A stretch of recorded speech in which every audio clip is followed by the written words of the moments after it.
안녕하세요. 수도권에 살고 있는 30대 초반 여자입니다. 현재 간호사로 일하고 있어서 교대 근무하며 야간 근무도 자주 하거든요. 그래서 잠을 깨기 위해 이곳의 사연을 자주 듣고 있답니다. 예전엔 라디오를 들었는데 여기 사연이 더 재밌어서 거의 습관이 되었네요. 저도 아주 파란만장한 결혼과 이혼 스토리를 가지고 있거든요. 아직 젊은 나이에 이런 일을 겪다니 한때는 화도 났어요. 그래도 빨리 끊어냈다는 데에 위안을 얻고 살고 있답니다. 여러분께도 이 경험을 공유하고 싶어서 이렇게 사연을 보내봅니다. 저의 이야기 한번 들어주시겠어요? 간호학과 졸업하고 대학 근처의 정형외과에서 일을 시작하게 되었어요. 건물 4층을 통으로 써서 그 근방에서는 가장 큰 병원이었답니다. 그래서 직원 수도 참 많았어요. 들어가서 거의 2년은 정신없이 일만 했던 것 같아요. 일에 적응하는 게 너무 힘들어서 연애는 생각하지도 못하고 살았고요. 남편은 같은 병원에서 일하는 방사선사였는데요. 거의 부딪힐 일이 없어서 이름도 몰랐고 마주치면 인사만 하는 정도였어요. 그러다 병원장이 야심차게 전 직원 회식을 한번 한 적이 있었는데요. 그때 우연히 남편이 제 옆에 앉게 되었죠. 이렇게 아름다운 분이 우리 병원에 계셨다니 몰랐네요. 제가 아까 옆에서 보고 깜짝 놀랐잖아요. 농담도 잘하시네요. 아무튼 좋게 봐주셔서 감사해요. 오늘은 회식한다고 화장을 좀 해서 그런가요? 쌩얼도 엄청 예쁘실 것 같은데요. 아무튼 이렇게 얘기하게 돼서 영광입니다. 우리 앞으로 친하게 지내요. 그 이후부터 남편은 병원에서 만나면 농담도 걸고 종종 커피나 간식거리를 갖다 주면서 수다도 떨고 가곤 했어요. 그러다 같이 밖에 나가서 점심도 먹고 꽁냥꽁냥 썸 타는 분위기가 이어졌죠. 딱 해주는 거 보면 다 눈치채잖아요. 나한테 관심이 있구나. 그런 게 아주 팍팍 느껴지더라고요. 사실 남편의 외모는 제 이상형과는 딴판이었어요. 그래서 처음에는 남편이 대시를 해도 별로 마음에 들진 않았었는데요. 다정하고 유머러스한 모습에 마음을 점점 열게 되더라고요. 직업이 비슷하다 보니까 의지가 많이 됐어요. 환자들 때문에 속상한 일이 있으면 위로도 이해도 잘해줬죠. 또 간호사가 아무래도 여초 직업이다 보니 직장 동료 때문에도 힘들거든요. 나 오늘 막내 간호사 때문에 진짜 너무 힘들었잖아. 무서워서 뭘 물어보지도 못하겠어. 걔 왜 그래? 우리 자기 힘들게. 다음에 또 그러면 나한테 말해. 내가 바로 찾아가서 혼내줄게. 말뿐이라도 병원 안에 내 편이 있다는 게 힘이 되더라고요. 병원 직원들도 우리 관계를 다 알게 돼서 의도치 않게 공개 연애를 2년을 했네요. 모두들 우리가 결혼할 거라고 생각하는 것 같더라고요. 그러다 보니 자연스럽게 결혼 이야기까지 나오고 서로 어떤 결혼 생활을 원하는지 자주 이야기를 나눴어요. 주변에 내 친구들 보니까 반반 결혼을 많이 하더라고. 내가 보기에도 그렇게 하는 게 합리적이고 좋은 것 같아. 우리 지금까지 서로 모은 게 얼마인지 부모님 재산 그런 거 신경 쓰지 말자. 그냥 생활비 딱 반반씩 내고 부모님 용돈은 각자 해드리는 거 어때? 그럼 집안일도 반반, 혼수며 집이며 다 반반인 거 알지? 물론이지. 집 대출 이자도 반반씩 딱 내고 가전제품 같은 것도 다 반반씩 나눠서 사자. 난 이거 예전부터 말해놔서 우리 부모님은 당연히 그러려니 하실 거야. 어때? 자기 진짜 합리적인 남자 만난 거야. 요즘 세상에 이렇게 부담 안 주는 남자가 어딨냐? 남편은 결혼 시작 전부터 다 반반으로 나누자고 했어요.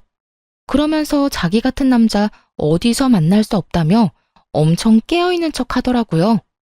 사실 그렇게까지 하는 건 별로 생각해 본 적이 없었는데 다른 친구들한테 물어보니 여자 쪽이 손해볼 건 없다고 하더라고요. 그래서 남편이 원하는 대로 하기로 했어요. 집을 구할 때도 각자 예산은 묻지도 따지지도 않고 딱 5천만 원씩 냈고요. 나머지는 다 남편 이름으로 대출받아서 병원 근처 신축 아파트를 매매했답니다. 명의는 당연히 공동명의로 했죠. 결혼식도 축의금으로 모두 계산했고 신혼여행도 반반 내고 예약해서 갔어요. 근데 돈 쓸 때마다 영수증을 악착같이 모으는 남편의 모습을 보니 좀 쎄하더라고요. 그것도 결혼 생활 중 가장 꿀 떨어진다는 신혼여행에서 말이죠. 부모님하고 가족들 드릴 선물도 각자 사자고 해서 그렇게는 했는데 좀 서운했죠. 아니나 다를까 여행 잘 갔다 와서는 할 말이 있다더군요. 그러면서 여행 기간 동안 모은 영수증을 쫙 보여주더라고요. 여행 가서 쓴 돈이야. 내가 반씩 나눠서 싹 계산했어. 편하게 오늘 환율로 해서 여기 써진 금액 내 계좌로 보내줘. 근데 자기야, 내가 예쁘다고 해서 산 목걸이랑 선글라스도 반반씩이야?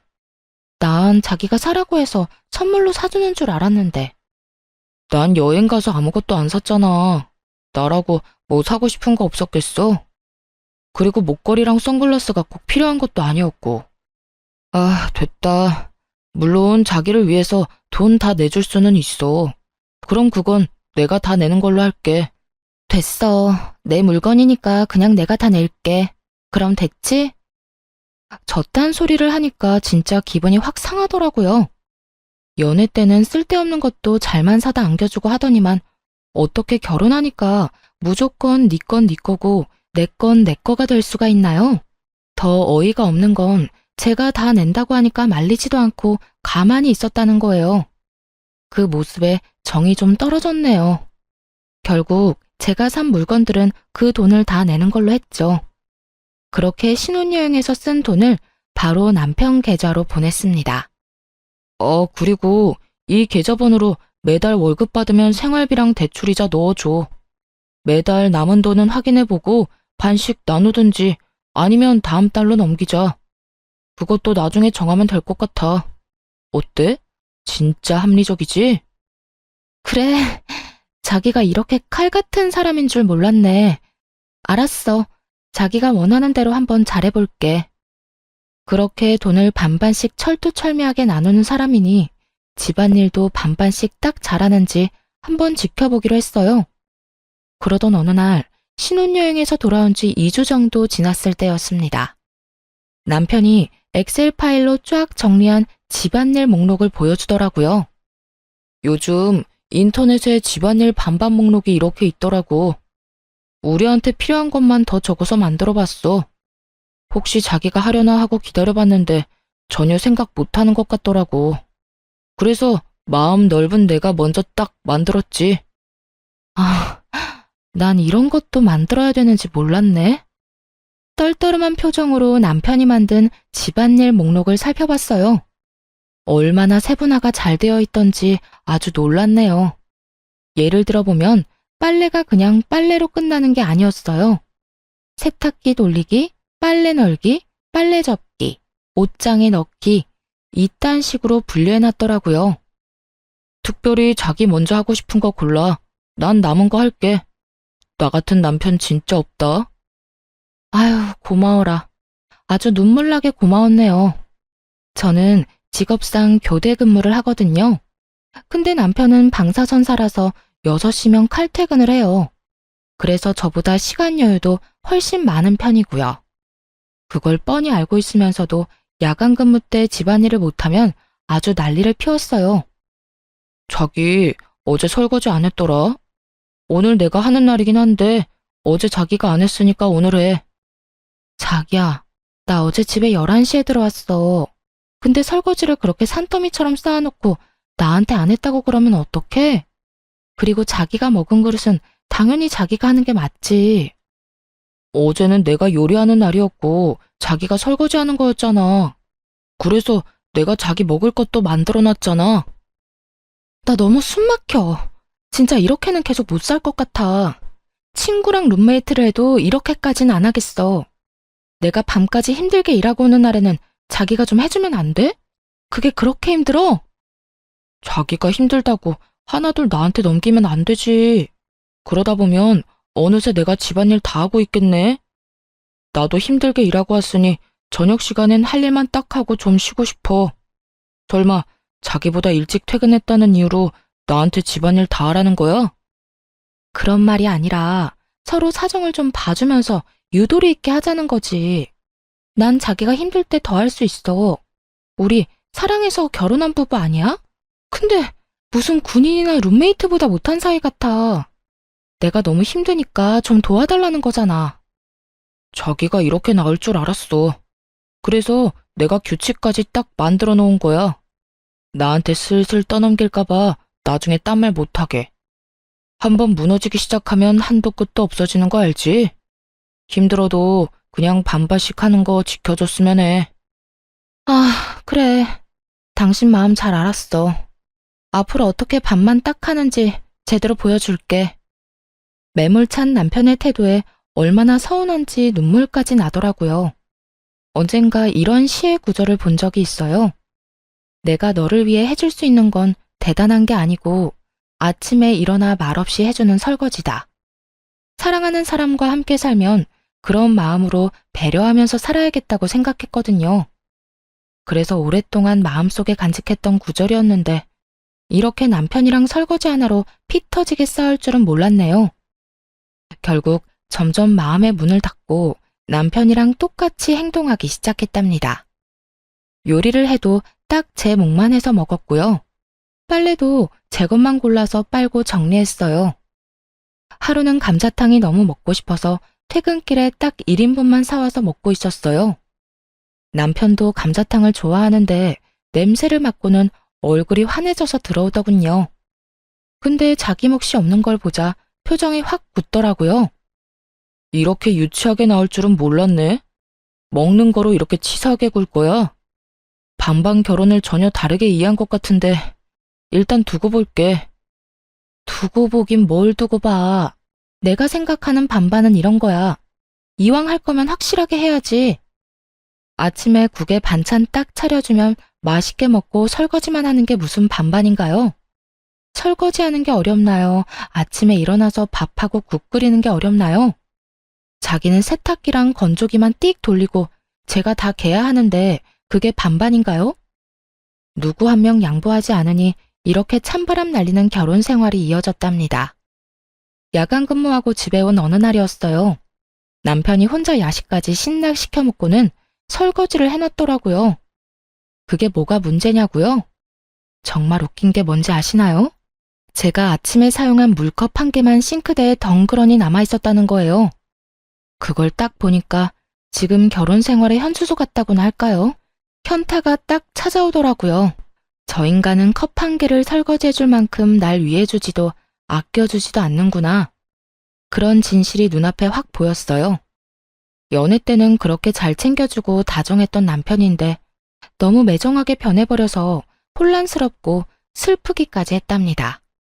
남편이 변한 건지 원래 이런 인간이었는지는 모르겠지만 완전히 속은 기분이었죠. 결혼한 지 얼마 안 되어 이렇게 사이가 틀어졌는데 친정엄마 생신이 다가왔어요. 지금까지 남편이 한 걸 보면 당연히 네 엄마니까 네가 준비하라고 할 것 같더군요. 그래서 같이 뭐 하자고 얘기조차 안 꺼냈습니다. 혼자서 엄마 드리려고 케이크 주문 제작해놓고 용돈 봉투도 준비하고 엄마가 한번 드시고 싶다던 오마카세도 예약했어요. 당일 어디 가는지 말 안 하고 남편을 식당으로 데려갔죠. 사이 안 좋다고 남편이랑 같이 안 가면 부모님이 걱정하실 것 같아서요. 와, 여기 엄청 비싼 오마카세 아니야? 1인당 20만 원? 자기 오늘 통 크게 쏘는 거야? 아휴, 뭘 이렇게 비싼 데를 가. 그냥 대충 먹으면 되지. 엄마 생일이 뭐 대단한 날이라고. 이렇게 부담 주기 싫어. 다른 데 가. 아, 엄마. 오늘 같은 날 비싼 거 드셔야죠.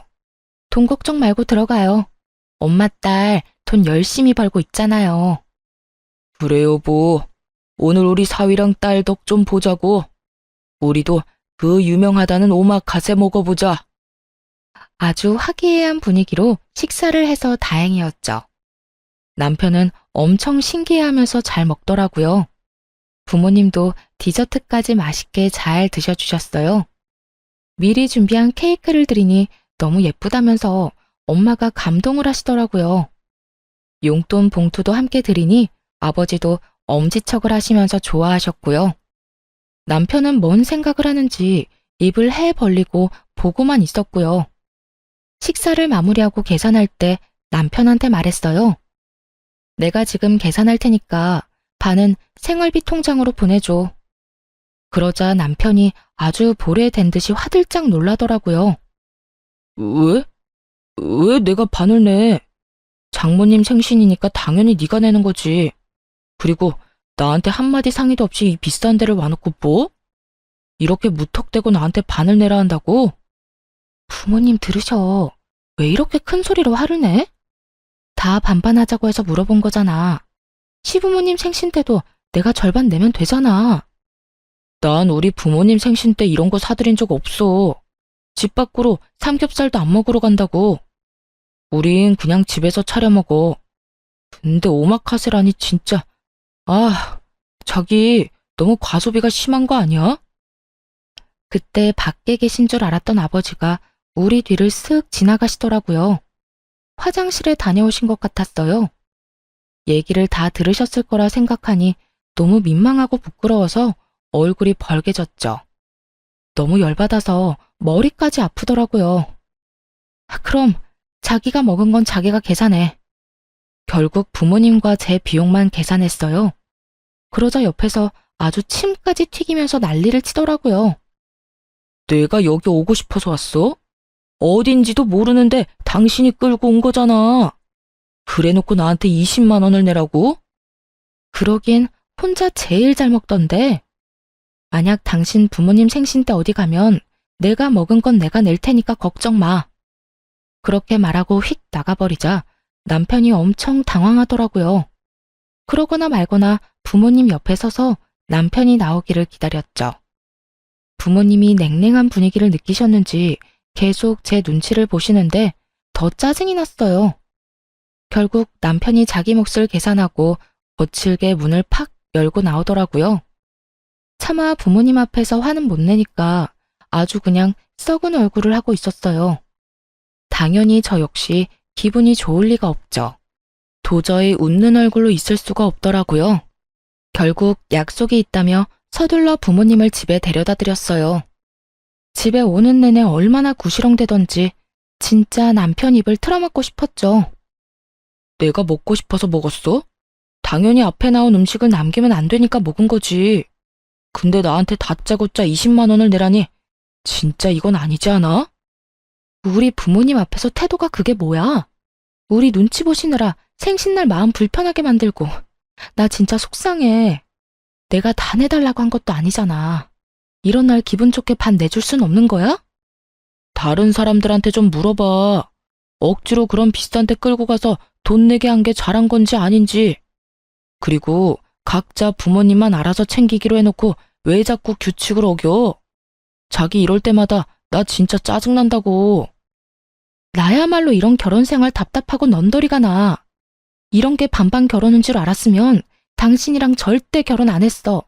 완전히 속은 기분이라고. 나도 마찬가지야. 이렇게 낭비 심하게 하는 여잔 줄 알았으면 나도 너랑 결혼 안 했다고. 그걸 시작으로 며칠을 아주 박 터지게 싸웠어요. 결혼한 지 6개월도 안 됐는데 집에 들어가기가 싫더라고요. 퇴근했는데도 밖에서 한참 서성이다가 들어간 적도 많아요.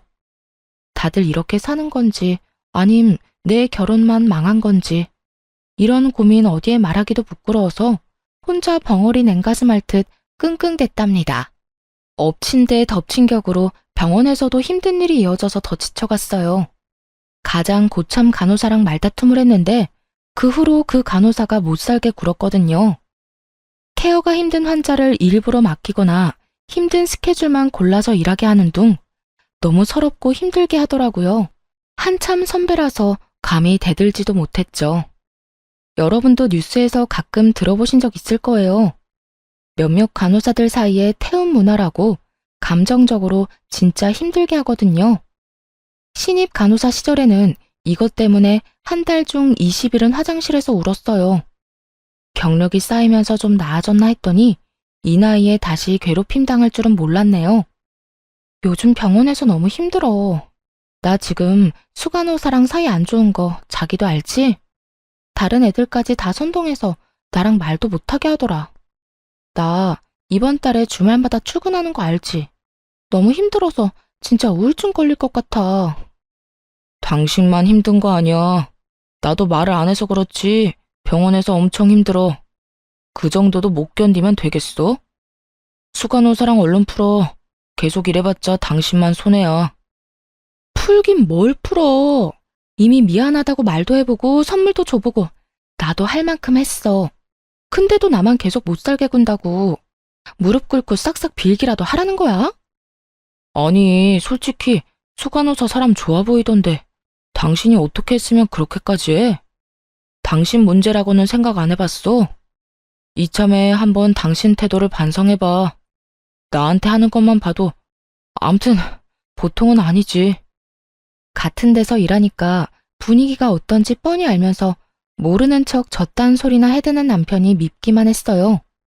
그리고 설사 제가 잘못한 부분이 있다고 쳐요. 그래도 남편이면 편들어주면서 위로를 해주는 게 맞지 않나요?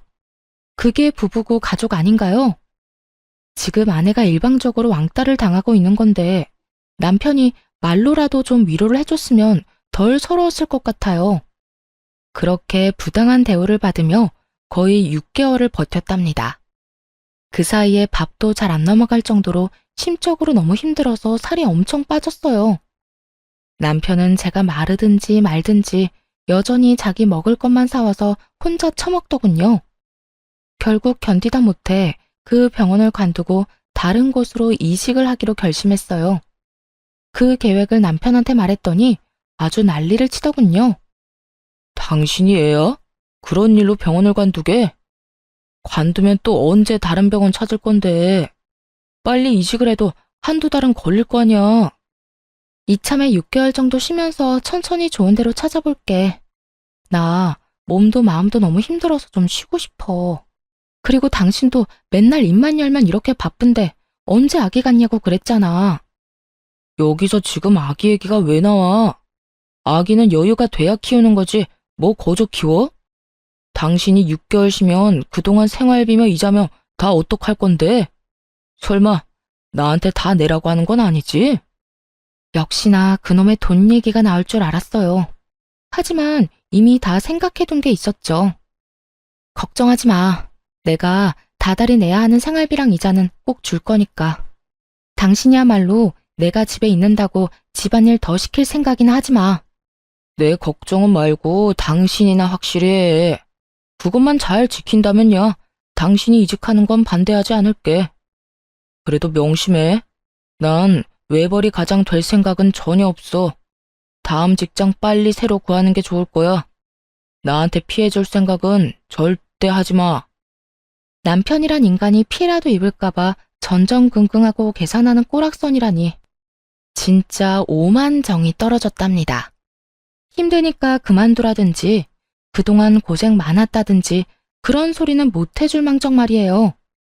지긋지긋했던 병원을 그만두니까 점점 안정이 되고 몸도 정상으로 돌아오더라고요. 이 와중에도 남편한테 책 잡히기 싫어서 돈은 아주 제 날짜에 다 보내줬거든요. 그래도 자기는 출근하고 저는 집에서 노니까 아주 배알이 꼬였나 보더라고요. 집에서 쉰 지 한 달 정도 되었을 때 남편이 슬슬 잔소리를 하기 시작하더군요. 새로운 데 알아보고 있는 거 맞아? 맨날 핸드폰이나 들여다보고 있는 것 같은데 사람이 그렇게 퍼져 살면 안 돼. 좀 일찍 일어나서 운동이라도 하든가. 나 일찍 일어나는 거 습관돼서 당신보다 일찍 일어나는데 뭔 소리야. 나름대로 생산적으로 지내고 있으니까 걱정하지 마. 그렇게 빈둥대면서 지내지 말고 생산적으로 살아. 집에 있으니까 청소 좀 하든지 화분을 정리하든지. 아니 힘들게 일하고 온 남편을 위해서 특별 요리를 준비해보겠다는 생각은 안 해? 어디 보자. 오늘이 수요일이니까 내가 빨래 건조기 돌리는 것까지 하네. 그리고 안방 화장실 청소하면 되고. 밥은 나 혼자 해먹으면 되니까. 그래, 설거지는 내가 그냥 다 할게. 됐지? 참나. 당신 혼자 먹는데 당연히 당신이 설거지를 해야지. 그리고 집에서 하루 종일 놀면서 좀 더 일할 수도 있는 거 아니야? 예전과는 상황이 달라졌잖아. 당신 왜 그렇게 점점 야박하게 굴어? 무슨 소리야. 오늘 당신이 저녁 설거지 하는 날이잖아. 내가 특별히 다 한다는데 오히려 고맙다고 해야 되는 거 아니야? 우리가 이렇게 산 게 하루 이틀도 아닌데 왜 뜬금없이 서운하대? 그리고 왜 갑자기 나한테 밥을 해달라는 거야? 자기가 그런 소리 하니까 너무 이상하다. 자기처럼 합리적인 사람이 왜 그래? 그렇게 선수를 치자 남편이 차마 더는 말을 못하고 입술만 들썩이더군요. 그러다가 휙 찌려보고는 출근하더라고요. 그 꼴을 보고 고소하다 싶었죠. 그렇게 한 달 정도 더 지났을까요? 시모의 생신이 코앞으로 다가왔습니다. 뭐 그러거나 말거나 어차피 할 건 아무것도 없으니 상관도 하지 않고 있었어요. 근데 생신까지 일주일 정도 남은 날 시모가 전화를 하더라고요. 집에서 논다면서 어쩜 안부 전화 한 통이 없어? 이번 주 주말에 뭐 어떡할 거니? 네? 이번 주에 왜요? 어디 가시는 거예요? 어머 얘, 민망하게 이런 말까지 해야 되니? 내가 전화하기 전에 네가 알아서 준비하고 말해줘야 되는 거 아니야? 일주일 후에 내 생일인 거 창진이가 말 안 해? 며느리인 네가 집에서 생일상을 차려줄 건지 아니면 나가서 먹을 건지 알려줘야지. 아, 곧 어머니 생신인 거 당연히 알죠. 그건 창진 씨가 다 준비한다고 걱정 말라고 하더라고요. 그래서 저도 어떻게 준비가 돼가는지 모르겠네요. 서프라이즈로 어머님 놀라게 하려고 그러나 봐요. 어머, 그래? 한 번도 지 엄마 생일 챙기지도 않더니 결혼하고 나서 효자 됐나 보네. 알았다. 그럼 창진이한테 물어보마. 남편은 곧 자기 엄마 생신인 줄도 모를걸요. 시모의 전화를 받았는지 남편이 퇴근하고 오면서 씩씩 숨을 쉬며 화를 내더라고요. 당신, 우리 엄마한테 내가 생신 준비한다고 그랬어? 왜 그런 말을 해서 엄마 기대하게 만들어? 어머님이 나한테 뭘 준비했냐고 물어보시는데 그럼 뭐라고 대답을 해? 당신 어머니니까 당연히 당신이 준비하는 거잖아. 그래서 사실대로 말씀드렸는데 도대체 뭐가 문제야? 당신은 며느리가 돼서 그렇게 말하면 안 되지. 더군다나 나는 매일 일하고 당신은 지금 놀고 있잖아. 그럼 한가한 사람이 좀 준비하면 되는 거 아니야? 당신은 우리 엄마 생신 때 꽃 한 송이도 안 사드렸잖아. 그러면서 뭐라고 했어? 생신이며 효도는 각자 알아서 챙겨드리자며? 근데 왜 말도 안 되는 소리야? 며느리랑 사위가 같아? 며느리는 며느리만의 도리가 있잖아. 그러니까 당신도 뭐라도 준비를 해야지. 그래, 식당은 내가 다 결제할게. 대신 당신은 장모님께 드렸던 그런 케이크 하나 준비해줘. 그거 예뻐서 우리 엄마도 좋아하시겠더라. 며느리랑 사이가 왜 달라? 그렇게 반반 좋아하면서 갑자기 왜 꼰대 아저씨 같은 말을 하실까? 그 케이크가 그렇게 예뻤으면 당신이 주문해서 드려. 난 당신이 말한 반반 결혼, 각자 효도 꼭 지킬 거니까. 남편은 반박을 전혀 못하더라고요. 여태껏 자기가 벌여놓은 일이 있고 한 말들이 있으니까요. 어떻게 준비하든지 말든지 신경 전혀 안 썼습니다. 그렇게 대망의 토요일이 다가왔답니다. 남편은 그날까지 삐져서는 말도 별로 안 하다가 저녁쯤 시댁에 가자고 하더군요. 뭘 어떻게 하려나 한번 지켜보려고 군말 없이 따라갔어요. 남편이 시부모님을 데리고 간 곳은 그 동네의 돼지갈비집이었죠. 그 앞에 딱 멈추니까 시모가 실망하는 표정을 짓더군요. 아, 난 여기가 그렇게 맛있더라고. 이 동네에서 제일 맛집이잖아요. 그쵸? 결혼하고서도 여기 갈비가 그렇게 먹고 싶더라고요. 오늘 엄마 생신이니까 내가 팍팍 쏠게요. 들어가서 배 터지게 먹자고요. 남편은 자기도 민망한지 괜히 큰 소리를 치면서 식당 안으로 들어갔답니다. 그러고는 돼지갈비 4인분을 시키고 혼자 며칠은 굶은 것처럼 우걱우걱 먹더라고요. 케이크며 선물 같은 건 당연히 없었죠. 남편이랑 제가 빈손인 걸 확인한 시모는 실망한 표정으로 깨작거리기만 했고요. 고기를 흡입하는 남편을 두고 저는 계산하기 좋도록 냉면 하나 시켜서 먹었어요. 아니, 새아가, 너는 왜 고기를 안 먹니? 좀 먹어라. 돼지고기 싫어하냐? 아, 전 냉면만 먹으면 돼요. 저 신경 쓰지 마시고 많이 드세요. 아, 괜찮아. 분위기 괜히 이상하게 만들지 말고 그냥 좀 먹어. 오늘은 내가 다 계산할 거야. 아, 얼른. 그게 무슨 말이야? 무슨 일이 있었니?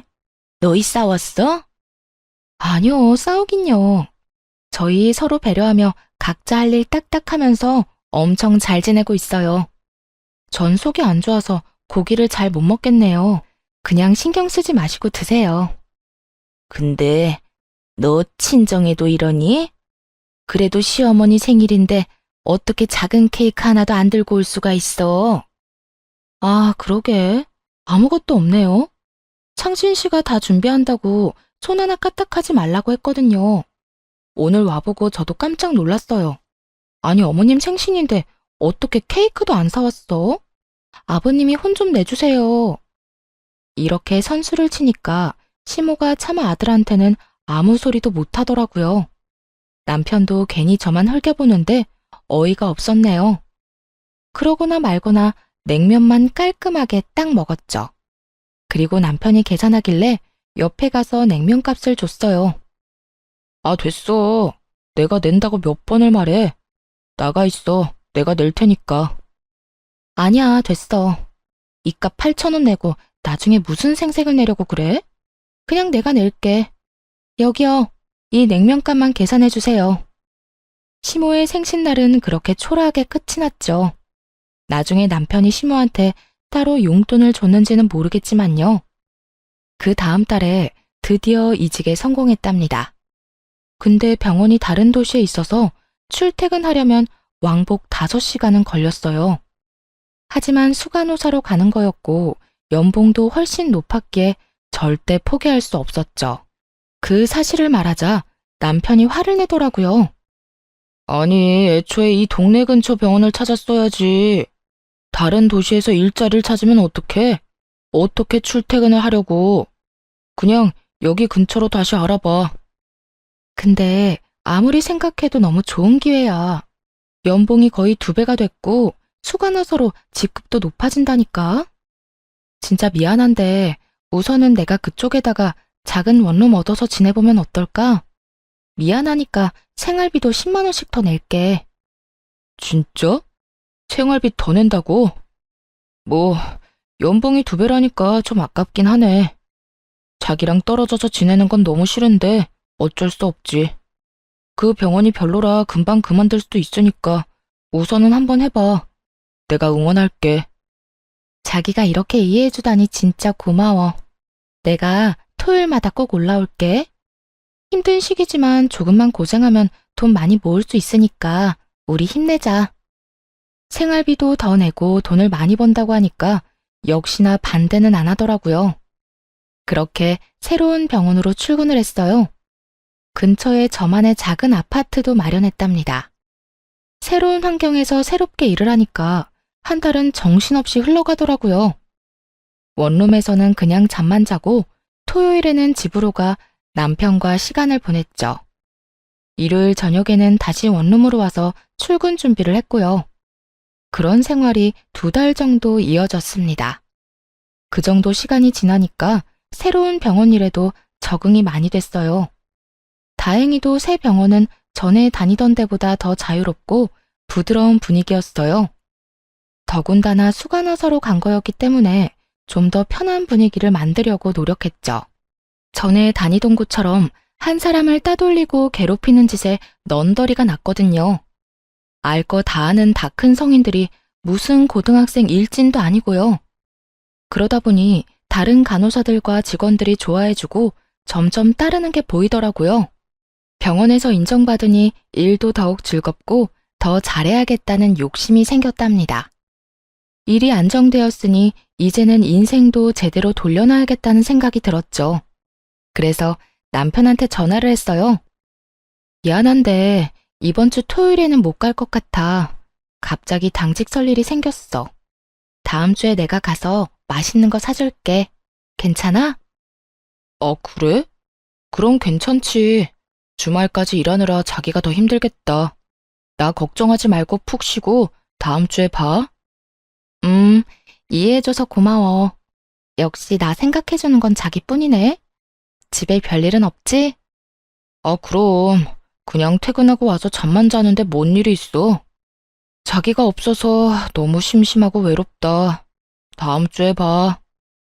아마도 눈치가 빠른 분이시라면 이 다음 일을 이미 알아채셨을 거예요. 맞아요. 토요일 아침에 몰래 남편이 있는 집으로 들이닥쳤답니다. 집으로 들어가자마자 마침 거실에 서 있던 상간녀와 딱 마주쳤어요. 저를 보더니 얼굴이 하얘지더라고요. 이미 다 알고 있었으니 무표정한 얼굴로 들어갔죠. 그러고는 바로 상간녀의 목덜미를 휘어잡고 머리채를 마구 뜯기 시작했어요. 상간녀가 비명을 질러대며 놓으라고 악을 쓰더라고요. 너 여기에 왜 있어? 왜 있냐고. 너 병원 접수 데스크 일하러 처음 왔을 때 내가 옆에서 도와줬잖아. 하도 어리버리해서 잘릴 뻔한 거 도와줬더니 은혜를 원수로 갚아? 누가 들으면 아주 엄청 도와준 줄 알겠네. 야, 이거 놓고 말해. 머리 다 뽑혀. 놓고 말하라고. 남의 남편이랑 남의 집에서 아주 신혼집 차렸지. 신혼부부 놀이하니까 좋냐? 나이도 어린 게 유부남이랑 뭐 하는 짓이야? 오빠는 당신 같은 여자랑 더 이상 살기 싫대. 맨날 불만만 늘어놓고 이기적이라고 너무 진저리가 난대. 이제 이혼하고 나랑 결혼한다고 그랬어. 아, 그러셔? 아주 천년의 사랑 납셨네. 언제부터 만났어? 내가 다른 데로 이사 가자마자 만났어? 내가 고작 2달 만나고 그쪽 앞에서 이렇게 자신 있게 말하겠어? 우리 만난 지 거의 1년 넘었어. 그쪽 병원에서 나가기 전부터 사랑하는 사이였다고. 그러니까 이제 인정하고 그만 우리 사이에서 빠져줘. 오빠는 그쪽이 아니라 날 사랑한다니까? 그래, 말해줘서 아주 고맙다. 너네 오빠랑 천년만년 행복해라. 상간녀가 제 반응에 황당하다는 표정을 짓더라고요. 그때 밖에서 뭘 사왔는지 봉지 하나 덜렁 들고 남편 놈이 들어왔어요. 당연히 그대로 얼어붙은 듯 서버렸죠. 그 와중에도 상황 판단을 하고 있더라고요. 누나를 굴려서 바닥에 엎드러져 있는 상간녀와 저를 번갈아 바쁘게 보면서요. 바로 다가가서 남편의 뺨을 수차례 갈겨버렸어요. 남편의 몸이 돌아가다 못해 바닥으로 철퍼덕 쓰러졌죠. 그제야 남편 놈은 얼른 무릎을 꿇고 손을 싹싹 비비면서 빌기 시작하더군요. 여보, 이거 다 오해야. 아니, 내가 죽을 죄를 졌어. 당신이 옆에 없으니까 너무 외롭고 허전하더라고. 근데 제가 자꾸 꼬리를 쳐서 내가 그냥 넘어가 버렸어. 뭐? 오빠, 그게 무슨 말이야. 우리 만난 지가 1년인데 내가 꼬리를 쳤다고? 오빠가 회식 때 나 먼저 꼬셨잖아. 저 여자랑 이혼하고 나랑 결혼한다며. 지금 사랑하는 건 나밖에 없다며. 야, 시끄러워. 조용히 해. 너 지금 상황 판단이 안 돼? 조용히 입 닫고 있어. 남편이 살벌하게 상간녀를 노려보자 겁먹은 강아지 새끼처럼 조용해지더라고요. 외로워서 넘어가? 이 파렴치 아닌가 나. 너는 내가 이혼 소장 보낼 테니까 소송이나 준비해. 나는 합의 이혼 이런 거 할 생각 전혀 없어. 무조건 네 주머니에서 어마어마한 돈 끄집어낼 거야. 거기다 당연히 나한테 위자료도 주고 재산 분할도 해야겠지? 여보, 이혼이라니. 난 절대 이혼 못해. 내가 당신한테 상처 준 거는 어떻게든 벌 받을게. 얌전히 대가 치르고 당신이 하라는 대로 할게. 그렇게 좋아하는 반반 나누기 이번에는 못할 것 같은데 어쩌니? 아무래도 내가 네 돈을 더 많이 가져갈 것 같은데. 네가 싸질러 놓은 똥 네가 처리하는 거니까 너무 억울해하지는 말고 우리 법정에서 보자.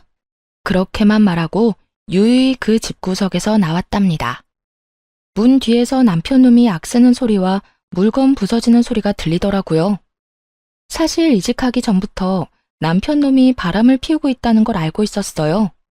가뜩이나 수간호사 때문에 힘들어 죽겠는 상황이었는데 동료 간호사가 이런 말을 했거든요. 내가 이 말 해야 되나 진짜 고민 많이 했는데 그 데스크에 민지 씨 있잖아. 자기 남편이랑 밖에서 같이 커피 마시는 거 몇 번 봤거든? 아휴, 말하는 게 잘하는 짓인지 모르겠다. 뭔데요? 둘이서 커피 마신 게 다예요? 알고 있는 거 다 말해줘요, 언니. 그럴 수 있다고 넘기려고 했는데 어젠 글쎄 팔짱을 끼고 있더라고. 내가 보다가 도저히 안 되겠어서 말하는 거야. 이 말을 듣는데 진짜 너무 화가 나면서도 수치스럽더라고요. 얼마나 나를 우습게 봤으면 다른 직원들이 보는데 팔짱을 끼고 시시덕거렸을까? 그것도 공개 연이나 다름없이 연애하다가 결혼까지 해놓고. 사실을 알고 나니 눈에서 불꽃이 튀더라고요. 그때부터 두 연놈을 지켜보면서 증거를 모으기 시작했답니다. 남편 블랙박스를 확인해보니 역시나 상간녀는 데스크 직원 맞더라고요. 일을 도와줄 때 들었던 목소리가 똑같았어요. 남편 놈이 잘 때 핸드폰도 봤는데 다 삭제한 건지 증거될 만한 건 찾지 못했어요. 근데 어느 날 남편이 화장실에 들어갔다 한참 후에 나오는데 좀 쎄하더라고요. 그래서 몰래 화장실을 뒤져봤더니 역시나 수건들 뒤쪽에 세컨폰을 숨겨놨더라고요. 못 찾을 거라 생각했는지 비밀번호도 안 걸어두었고요. 그 덕분에 증거를 쉽게 찾을 수 있었죠. 둘이 아주 딱 달라붙어서 찍은 사진이 넘쳐나더군요. 더 화가 나는 건 뭔지 아세요? 남편이 상간녀와는 풀빌라며 호텔이며 비싼 데는 다 다녔다는 거예요. 저한테는 그렇게 반반씩 하자 노래하며 커피 한 잔 사는 것도 아까워하던 인간이요. 심지어 상간녀 생일엔 명품 지갑까지 사다 바쳤더라고요. 제 생일에는 어땠냐고요? 당연히 케이크 하나 안 사왔죠. 둘이 주고받은 메시지도 아주 가관이었습니다. 오빠, 오늘 호텔 망고빙수 사줘서 너무 고마워. 나 진짜 먹어보고 싶었어. 역시 우리 오빠가 최고야. 우리 애기한테 그 정도도 못 사줘? 애기 친구들이 자랑하면 오빠한테 또 말해. 오빠가 애기 원하는 거 다 사줄 테니까 걱정 마. 너랑 먼저 만났어야 했는데 어쩌다 운명의 장난처럼 결혼한 다음에야 만난 걸까? 진짜 하늘이 원망스럽다. 오빠, 난 기다릴 수 있어. 우리 사랑만 흔들리지 않으면 다 이겨낼 거야. 그 아줌마 빨리 병원에서 좀 나갔으면 좋겠어. 내가 수간호사한테 오늘도 이간질 좀 했거든? 효과가 빨리 나타나야 될 텐데. 전에 병원에서 그렇게 힘들었는데 그 원인이 바로 상간녀의 이간질이었어요. 아무것도 모르는 착한 얼굴을 하고선 수간호사와 저를 이간질했던 거예요. 진짜 이 사실을 알고 바로 상간녀 머리채 잡으러 달려갈 뻔했네요.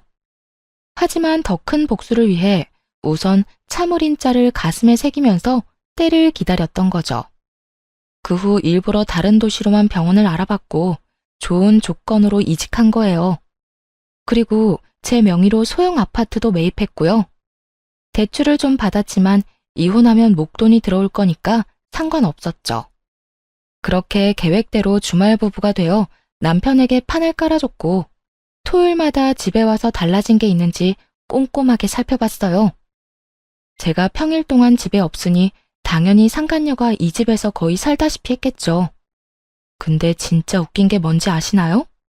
상간녀도 자기 존재를 너무 티내고 싶었나 보더라고요. 굳이 흔적으로 찾으려고 하지 않아도 여기저기 살펴보면 가관이었어요.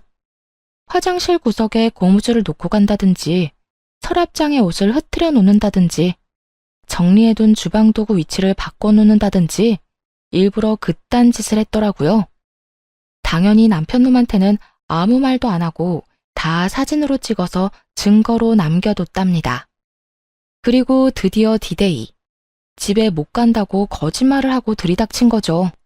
역시나 예상대로 상간녀가 딱 있었고요. 마지막 증거를 위해 녹음기를 켜고 집에 들어갔거든요. 상간녀가 머리채를 잡힌 채 남편놈이랑 바람 피운 얘기를 술술 늘어놓은 덕분에 고스란히 저한테 유리한 증거로 남길 수 있었네요. 그렇게 바로 이혼 소송에 들어갔답니다. 물론 상간녀 손해배상 청구도 같이 했죠. 하지만 여기에서 끝내줄 수는 없겠죠.